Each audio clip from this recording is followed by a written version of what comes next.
New TV news కి స్వాగతం. ముందుగా హెడ్లైన్స్. చేసేది లేదు, సచ్చేది లేదు, జగన్ పని అయిపోయిందని విమర్శించిన చంద్రబాబు. 3 కబ్జాలు 6 సెటిల్మెంట్లు వైసీపీ ప్రభుత్వం గురించి ఇంతకంటే చెప్పలేం. జగన్ పడేసే కుక్క బిస్కెట్లకు ఆశపడే వాళ్లే ఇలాంటి మాటలు మాట్లాడుతున్నారు. ఇక డీటెయిల్స్ చూస్తే, నువ్వేం చేశావో చెప్పుకోగలవా సైకో జగన్? ఏం చేశాడో చెప్పడు, ఏం చేస్తాడో చెప్పడు, చేసేది లేదు, చచ్చేది లేదు. జగన్ పని అయిపోయిందని చంద్రబాబు విమర్శించారు. అందుకే రేపు ఎన్నికల్లో 5,000 ఇస్తాడు, 10,000 ఇస్తాడు. అవన్నీ అవినీతి పాపిస్టి డబ్బులే. ప్రలోభాలకి లోనవ్వకుండా ప్రజలు అప్రమత్తంగా ఉండాలన్నారు. ఇతను ఈ రోజు ఒకటే అడుగుతున్నా, నువ్వు ఏం చేశావో చెప్పగలుగుతావా సైకో జగన్ అని అడుగుతున్నా. ఏమి చేస్తావో చెప్పగలుగుతావా అని అడుగుతున్నా. ఏమి చేశాడో చెప్పడు, ఏమి చేస్తాడో చెప్పడు. చేసేది లేదు, సచ్చేది లేదు, అయిపోయింది ఈయన పని. అందుకే నేను ఒకటి అడుగుతున్నా, రేపు ఎన్నికల్లో 5,000 ఇస్తాడు, 10,000 ఇస్తాడు. ఏం తమ్ముళ్ళు ఏమారుతారో అని అడుగుతున్నా. అది కూడా అవినీతి పాపిష్టి డబ్బులే. నేను అడుగుతున్నా ఇక్కడే తమ్ముళ్ళని, జే బ్రాండ్ మద్యం మందు బాబులున్నారు ఇక్కడ కొంతమంది. ఏం తమ్ముళ్ళు, నేనున్నప్పుడు క్వార్టర్ బాటిల్ 60 రూపాయలు, అవునా కాదా? ఇప్పుడెంత క్వార్టర్ బాటిల్? 200, అవునా కాదా? 200 చేయిలు చూపేయండి. ఈ 140 రూపాయలు ఎవరికి పోతుంది? సైకో జగన్ తాడేపల్లి కొంపకపోతుందా లేదా అని మిమ్మల్ని అడుగుతున్నా. ఒక క్వార్టర్ తాగితే కైపరాదు, కిక్కెక్కదు. 2వ క్వార్టర్ వేసుకుంటే కడుపులో మంట, లివర్ దెబ్బతింటుంది, ఆరోగ్యం పాడైపోతుంది. నాసి రకం బ్రాండీ. నేను అడుగుతున్నా, ఒక పాలకుడు అనేవాడు బాధ్యత ఉండాలా లేదా అని మిమ్మల్ని అడుగుతున్నాను. మా ఆడబిడ్డల మంగళ సూత్రాలు తెంచేసేవాడు ఈ రాష్ట్రానికి ముఖ్యమంత్రిగా అవసరమా తమ్ముళ్ళు అని అడుగుతున్నా.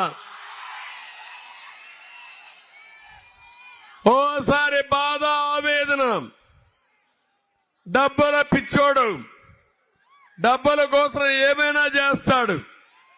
అలాంటి దుర్మార్గం చేసి బాధేస్తుంది. ఈరోజు మొత్తం రాష్ట్రం అంతా చితికిపోయే పరిస్థితికి వచ్చింది.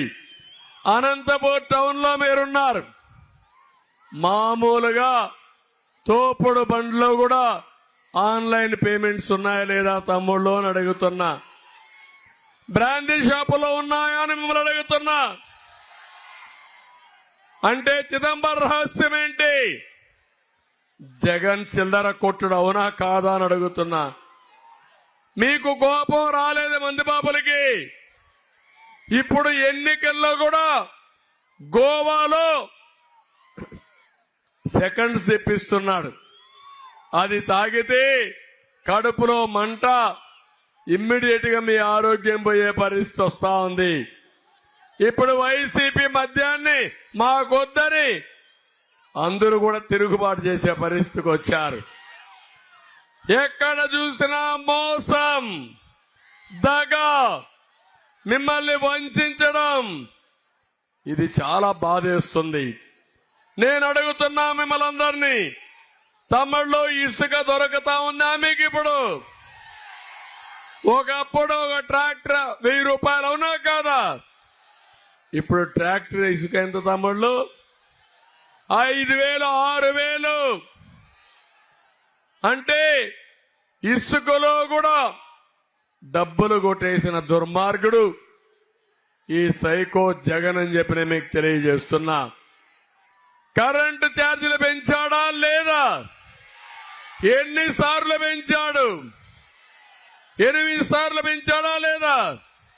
ఎన్నికల ముందు ఏం చెప్పాడు తమ్ముళ్ళు? కరెంటు ఛార్జ్ తగ్గిస్తానాడా లేదా? నేను పెంచానా ఎప్పుడన్నా కరెంటు ఛార్జీలు? కరెంటు కొరత లేకుండా చేశామా లేదా? అది పరిపాలన సామర్థ్యం. ఇది చేతగాని చెత్త పరిపాలన. కాకినాడ జిల్లా తునిలో నిర్వహించిన వారాహి విజయ్ బేరీ సభలో జనసేనాని పవన్ కళ్యాణ్ ప్రసంగించారు. బూతులు, 3 కబ్జాలు, 6 సెటిల్మెంట్లు, వైసీపీ ప్రభుత్వం గురించి ఇంతకంటే బాగా చెప్పలేమన్నారు.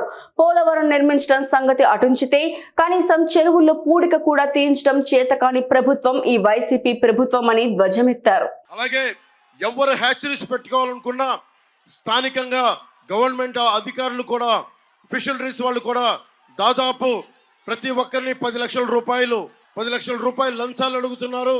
కూటమి ప్రభుత్వం రాగానే ఈ హ్యాచరీస్కి పరిపూర్ణ స్వేచ్ఛ కల్పించి మీరు ఎవరికి లంచాలు ఇవ్వని పరిస్థితిని కూటమి ప్రభుత్వం తీసుకొస్తుంది. చెప్పానమ్మా, జాబ్ క్యాలెండర్ని విడుదల చేస్తాం. ప్రతి సంవత్సరం జాబ్ క్యాలెండర్ని విడుదల చేసే బాధ్యత కూటమి ప్రభుత్వం తీసుకుంటుంది. సాగునీరు మనకి తాండవ నది రిజర్వాయర్ మరమ్మతులు కానీ, పంపా రిజర్వాయర్ కావాల్సిన నిర్వహణ చేయలేకపోవడం వల్ల పోలవరం పక్కన పెట్టండి, కనీసం పూడికలు తీయట్లా, కాలువలకి పూడికలు తీయట్లా. తునిలో ఈ రోజుకి కూడా నీటి ఇబ్బంది ఉంది.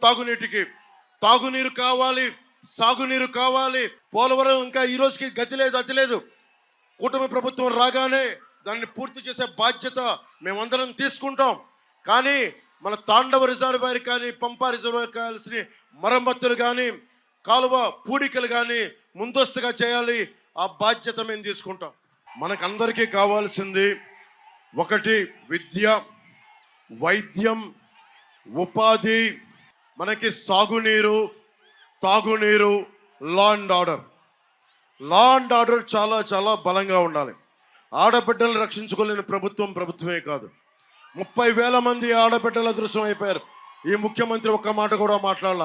ప్రెస్ మీద దాడులు, ఒకళ్ళని పట్టుకోరు, హత్యలు పట్టుకోరు.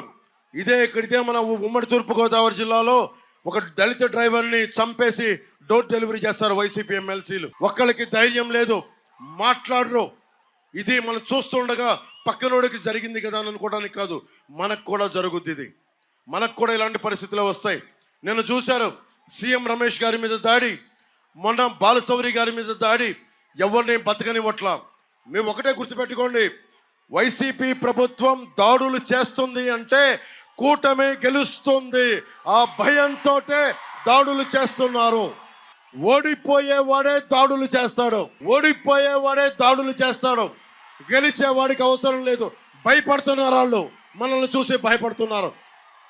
ఉద్యోగాలు కానీ, నిరుద్యోగ భృతి కానీ, మీ అందరికీ ఆడబిడ్డల భద్రత కానీ, ఆడబిడ్డల భవిష్యత్తు కానీ కూటమి ప్రభుత్వం చూసుకుంటుంది.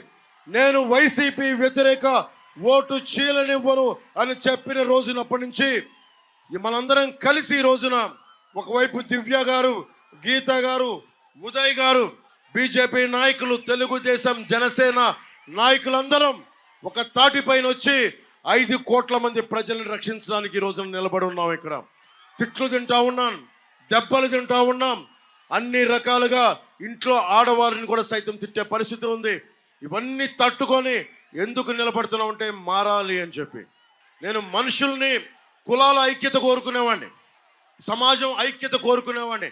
అలాంటిది తండ్రి బిడ్డల్ని వేరు చేస్తానా? మీరు చెప్పండి. పద్మనాభం గారి కుటుంబాలు నేను ఎందుకు మాట్లాడుతాను? అందరూ కలిసి ఉండాలని కోరుకుంటాను. నాకు ఎవరి మీద ద్వేషం ఉండదు. నన్ను తిట్టినా కానీ, నన్ను ఏమన్నా కానీ నేను భరిస్తాను తప్ప నేను ఎవరికి ఎదురెళ్ళను. నేను ఒకటే చెప్తా ఉన్నా, ఇదే తునిలో రైల్వే స్టేషన్ ఘటన జరిగింది కాపు రిజర్వేషన్కి సంబంధించి. తనపై తప్పుడు ప్రచారం చేస్తున్న వారిపై AP Congress chief YS Sharmila Reddy తీవ్ర స్థాయిలో మండిపడ్డారు. కడపలో షర్మిల మాట్లాడుతూ, నేను 1000 కోట్ల రూపాయల పని అడిగానని నాపై తప్పుడు ప్రచారం చేస్తున్నారు. జగన్ పడేసే కుక్క బిస్కెట్లకు ఆశపడే వాళ్లే ఇలాంటి మాటలు మాట్లాడుతున్నారు. 1000 ఏంటి, 10,000 కోట్ల రూపాయల వర్క్ అడిగానని కూడా చెప్తారన్నారు. ఇలా మాట్లాడే వాళ్ళు జగన్మోహన్ రెడ్డి గారు పడేసే కుక్క బిస్కెట్లకి ఆశపడేవాళ్ళు. ముందు నా గురించి మాట్లాడక ముందు మీకెంత డబ్బులు అందుతున్నాయో ముందు అదొకసారి ఆలోచన చేయండి, ప్రజల ముందు పెట్టండి. వీళ్ళు చెప్పడానికి ఏముందండి, 1000 కోట్లైనా చెప్తారు, నేను 10,000 కోట్ల వరకు కూడా అడిగానని కూడా చెప్తారు. ఒకసారి ఆలోచన చేసుకోవాలి. ఇదే జగన్మోహన్ రెడ్డి గారు రాజశేఖర్ రెడ్డి గారి మరణం వెనకాల రిలయన్స్ హస్తం ఉంది అని ఒకప్పుడు అన్నారు. అందరూ నమ్మారు. ఎంతో మంది రాజశేఖర రెడ్డి అభిమానులు రిలయన్స్ సంస్థల మీద దాడులు చేసి కేసులలో కూడా ఇరుక్కున్నారు. తర్వాత జగన్మోహన్ రెడ్డి గారు వాళ్ళ అవసరం తీరిపోయాక ముఖ్యమంత్రి అయిన తర్వాత అదే రిలయన్స్ సంస్థకి ఎంపీ పదవికి, వాళ్ళకు చెందిన మనిషికి ఎంపీ పదవి కూడా ఇచ్చారు. మరి మీరా అండి మాట్లాడేది? ఇదే జగన్మోహన్ రెడ్డి గారు వివేకానంద రెడ్డి గారి హత్య వెనక చంద్రబాబు గారి హస్తం ఉంది అని సిబిఐ ఎంక్వైరీ కోరిన మాట వాస్తవం కాదా? జగన్మోహన్ రెడ్డి గారు ముఖ్యమంత్రి అయిన తర్వాత సిబిఐ ఎంక్వైరీ వద్దు అన్న మాట కూడా వాస్తవం కాదా? అంటే మీరు ముందు చెప్పిన మాట అబద్ధమని మీరే నిరూపించుకున్నారు. ఎందుకంటే చంద్రబాబు నాయుడు హస్తం నిజంగానే ఉంటే you would welcome to CBI enquiry. ఇదే జగన్మోహన్ రెడ్డి గారు రాజశేఖర్ రెడ్డి గారి పేరుని ఛార్జ్ షీట్ లో కాంగ్రెస్ పార్టీ చేర్చింది అని పదే పదే చెప్పుకుంటూ వచ్చారు. ఈ రోజుకి కూడా చెప్తున్నారు. కానీ వాస్తవం ఏమిటంటే కనీసం సిబిఐ రాజశేఖర రెడ్డి గారి పేరు ఎఫ్ఐఆర్ లో కూడా చేర్చకపోతే జగన్మోహన్ రెడ్డి గారికి సంబంధించిన సుధాకర్ రెడ్డి, పొనగోలు సుధాకర్ రెడ్డి అనే మనిషి 3 కోట్ల చుట్టూ తిరిగి రాజశేఖర రెడ్డి గారి పేరు లేకపోతే ఈ కేసులో జగన్మోహన్ రెడ్డి గారు ఈ కేసులో నుంచి బయటపడటం అసాధ్యము అని రాజశేఖర రెడ్డి గారి పేరు ఉండేటట్టు ఆయన కోట్లు చుట్టూ తిరిగి చేస్తే ఇదే పొనగోలు సుధాకర్ రెడ్డి గారికి జగన్మోహన్ రెడ్డి గారు ముఖ్యమంత్రి అయిన 6 రోజుల్లోనే అడిషనల్ అడ్వకేట్ జనరల్ పదవిని ఇచ్చాడు. ఎవరైనా తండ్రి పేరుని సిబిఐ ఛార్జ్ షీట్ లో చేరిస్తే అంత పదవి ఇస్తారండి? జగన్మోహన్ రెడ్డి గారు చెప్పారు కాబట్టి, ఆయన చేశారు కాబట్టి ఈయన పదవి ఇవ్వడం జరిగింది. ఎంత దారుణం కాకపోతే కన్న తండ్రి పేరునే సిబిఐ ఛార్జ్ షీట్ లో పెట్టేటట్టు చేస్తారు జగన్మోహన్ రెడ్డి గారు. ఇది నీచమైన రాజకీయాలు కాకపోతే ఏమి? నేను 1000 కోట్లు తీసుకున్నాను అడిగాను అని మీరు అంటున్నారే, రుజువు ఉందా? మీరు రుజువు చేయండి. ఈరోజు నేను రాజకీయాలు మానేసి వెళ్ళిపోతాను. నేను ఒక పైసా సాయం అడగలేదు. వీళ్ళు ఎప్పుడు ఏది ఎట్లా అవసరం ఉంటే ఆ మాట మాట్లాడటం వీళ్ళకు అలవాటు. వీళ్ళు ఊసరు వల్లి. వీళ్ళకి అవసరమైతే అమ్మ తల్లి పాదయాత్ర చెయ్యి అని అడుగుతారు. వీళ్ళకి అవసరం లేకపోతే నువ్వు అసలు రాజశేఖర రెడ్డి బిడ్డవే కాదు అన్నట్టు విజయమ్మను కూడా అవమానిస్తారు. ఏది పడితే అది మాట్లాడతారు. వీళ్ళ మాటలకు ఎవరండి లెక్క పెట్టాల్సింది? Please ignore it. ముఖ్యమంత్రి జగన్ సింహం సింగిల్ అంటున్నారు. సింహం ఎక్కడైనా పరదాలు కట్టుకొని వస్తుందా? వేటాడేందుకు 2 సింహాలు వచ్చాయి. ఒకటి చంద్రబాబు, 2 పవన్ అన్న. జగన్ నీ టైం అయిపోయింది. మే 13న 2 సింహాల మధ్య నువ్వు మట్టి కరవడం ఖాయమని నారా లోకేష్ ధీమా వ్యక్తపరిచారు. ఈ మధ్యన ఆంధ్ర రాష్ట్ర ముఖ్యమంత్రి గారు ఎక్కడికి వెళ్ళినా సింహం లాగా సింగిల్ గా వస్తున్న డైలాగులు కొడుతున్నారు. ఇక్కడున్న యువతను ఆలోచించమంటున్నా. సింహం పరదాలు కట్టుకుంటూ వస్తుందా, లేదంటే సింహం వచ్చే ముందలా చెట్టులు నరుకుతారా? జగన్ని వేటాడడానికి 2 సింహాలు రెడీగా ఉన్నాయి. ఒకటి చంద్రబాబు నాయుడు గారు, ఇంకొకరు నేను అన్నగా భావించే పవన్ అన్న. జగన్ నీ టైం అయిపోయింది. మే 13న ఈ 2 సింహాల మధ్యలో నువ్వు అయిపోయేది ఖాయమని ఈ సభాముఖంగా నేను చెప్తున్నా. ఇంకో మాట కూడా అంటున్నాడు, నేను అనాథుడు అంటున్నాడు ముఖ్యమంత్రి గారు. ఇది చూసిన తర్వాత నాకు ఒక కథ గుర్తొచ్చింది. ఆ కథలో ఒక మర్డర్ కేసులో నిందితుడిని పోలీసు వాళ్ళు తీసుకెళ్లి జడ్జి ముందర నిలబెడతారు. ఆ నిందితుడు అంటాడు, జడ్జి గారు నేను అనాథుడిని, నాకు ఏ పాపం తెలియదు, దయచేసి నన్ను వదిలేనంటారు. ఏకంగా ఏడుస్తాడు. జడ్జి కాలు పట్టుకుంటాడు. జడ్జి గారు అనుకుంటారు, అయ్యో పాపం అనాథుడు అంటే వదిలేద్దామని పోలీసులు చెప్తాడు. అప్పుడు పోలీసు వాళ్ళు చెప్తారు, సొంత తండ్రిని చంపేసింది ఇతనే సార్, అందుకే అనాథుడు అయ్యాడు అని. ఇలా ఉంది ఆంధ్ర రాష్ట్ర ముఖ్యమంత్రి పరిస్థితి. ఎన్నికలు ఎప్పుడొచ్చినా 2 డ్రామాలు జరుగుతాయి. రెండు డ్రామాలు. మొదటిది వస్తున్నా కోడికత్తికి వస్తా, గొలకరాయి దగ్గర కూడా వస్తా చెల్లు. మొదటిది శవ రాజకీయాలు, రెండోది సింపతి. 2014లో సొంత తండ్రి శవాన్ని వాడుకున్నాడు జగన్మోహన్ రెడ్డి. 2019లో సొంత బాబాయిని చంపేసి బాబాయ్ శవం వాడుకున్నాడు జగన్మోహన్ రెడ్డి. ఇప్పుడు 2024 వృద్ధులకి సకాలంగా పెన్షన్ ఇవ్వక 32 మంది వృద్ధుల్ని చంపేసి ఆ శవం వాడుకుంటున్నారు. రెండోది డ్రామా. 2014లో అనాథుడు అన్నాడు, 2019లో కోడికత్తి చూసాం, 2024లో గులకరాయి చూసాం.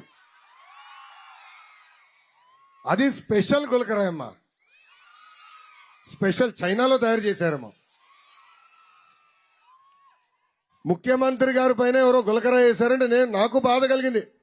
ఇది అన్యాయం, చేయకూడదు అనుకున్నా. కానీ తర్వాత స్టోరీ బయటపడింది.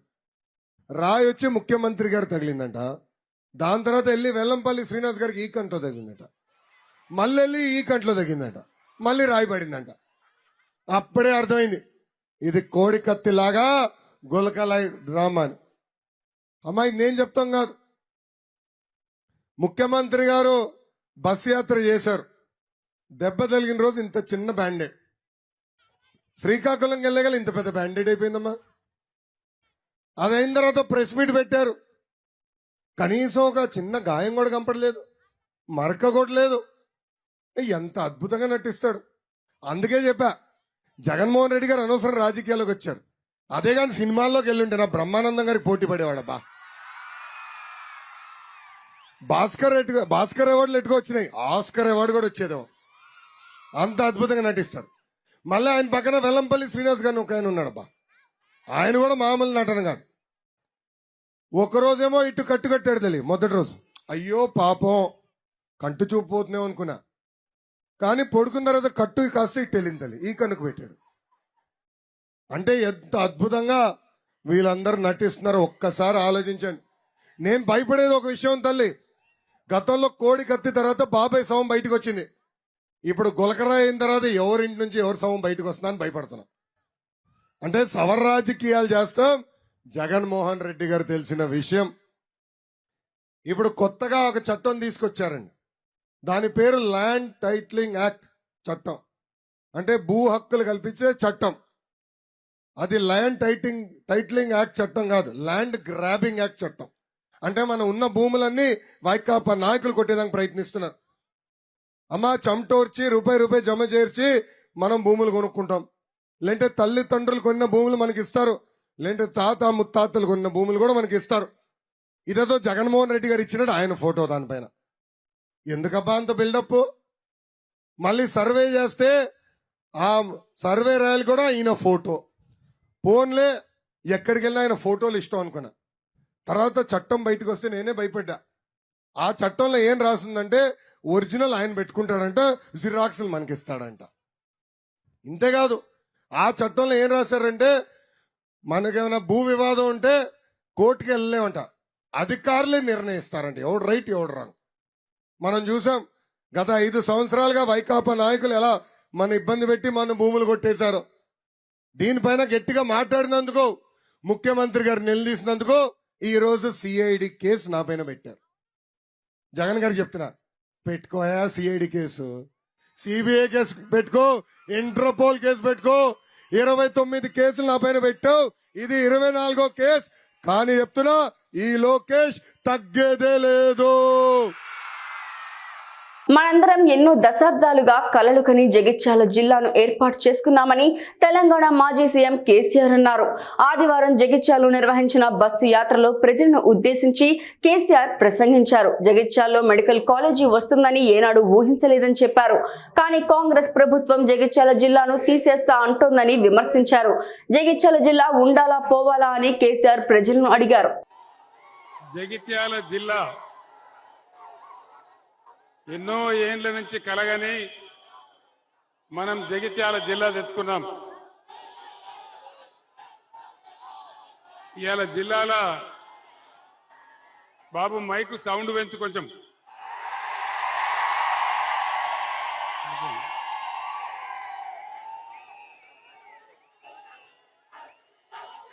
Please please please.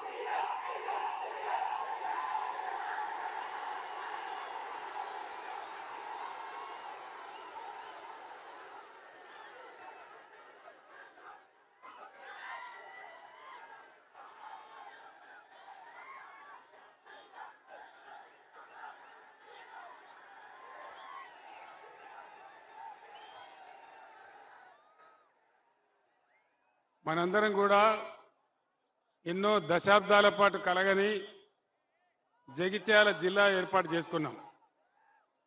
జగిత్యాలలో మెడికల్ కాలేజీ వస్తుందని ఏనాడు కూడా ఊహించలేదు. కానీ ఈరోజు ఈ రాష్ట్ర ప్రభుత్వం జగిత్యాల జిల్లా తీసేస్తా అంటున్నది.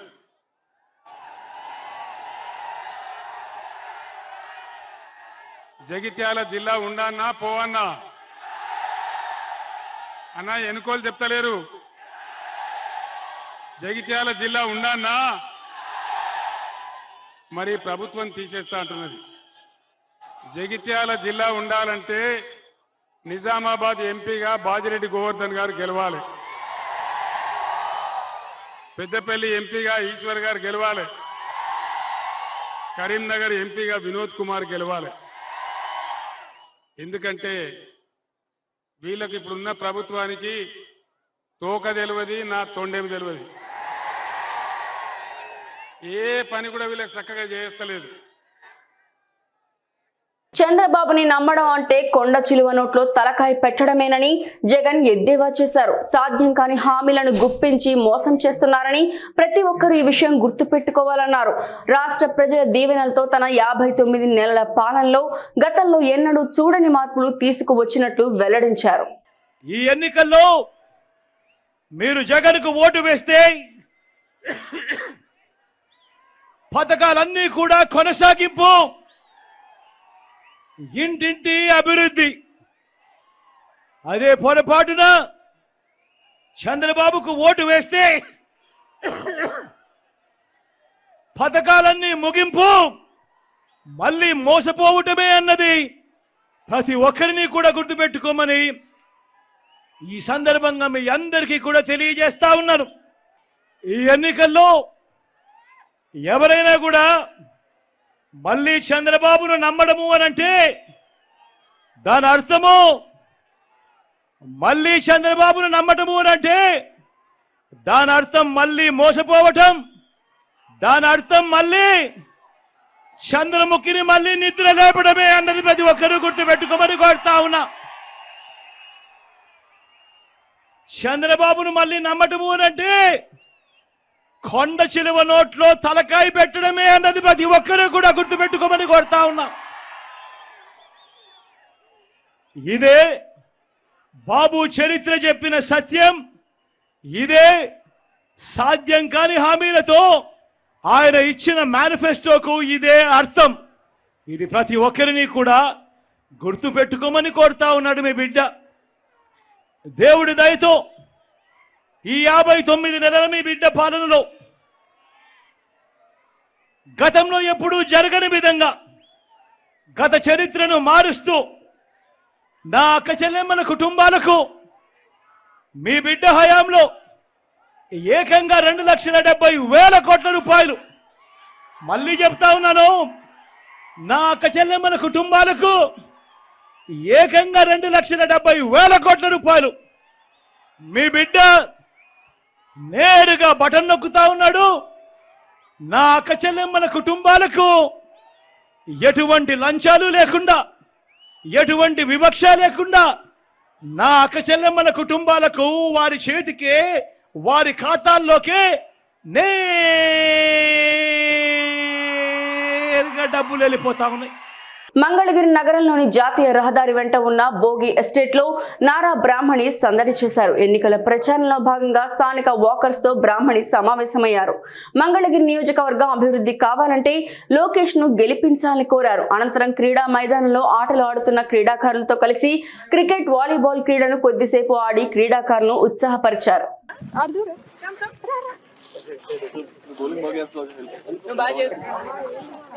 ఛాంప్ కాదు, సో స్లోగా చేయాలి. ఓకే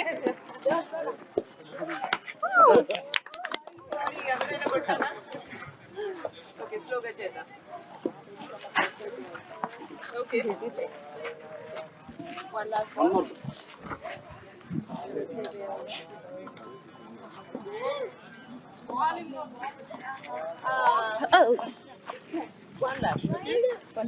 తప్పకుండా కొడదాం.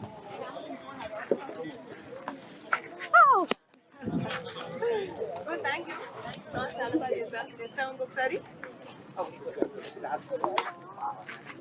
Thank you, thanks lot. Girls ఆడుతూ ఉంటారండి ఇక్కడ? నో గర్ల్స్ క్రికెట్ లో కూడా ఎంకరేజ్ చేయాలి. యా, మీరందరు గర్ల్స్ తో కూడా ఆడాలి. Okay, I'll also come back and I'll play with the girls over here. Okay? మేము విన్ అవుతాము, మీరు విన్ అవుతారో చూద్దాం. వాకింగ్ కోసం వస్తూ ఉంటారండి? Okay, good. Any volleyball players? Anyone wants to play volleyball? Okay. Oh, is this separate?